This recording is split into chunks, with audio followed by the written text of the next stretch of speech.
Okay, to top up your Worcester boiler, have a look what it's on first, so it's a bit low. Depending on what tray you got on, take your tray off underneath. If you've got the key type, take the key out. On the key, there's an arrow. When you look under here, hard to see on the camera, you've got an unlock symbol and a lock symbol.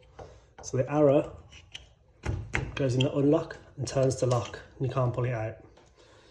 Then you just undo the key, this little white knob next to it, your fingers, top up the pressure. So we're going to want it at 1.5.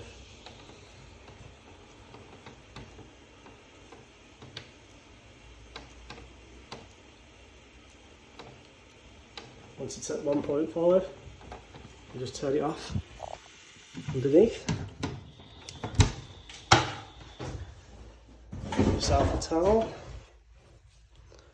Turn the key back to unlock. Pull it out. You'll have a bit of water. And that's it. Make sure it's turned off. Put the key back in.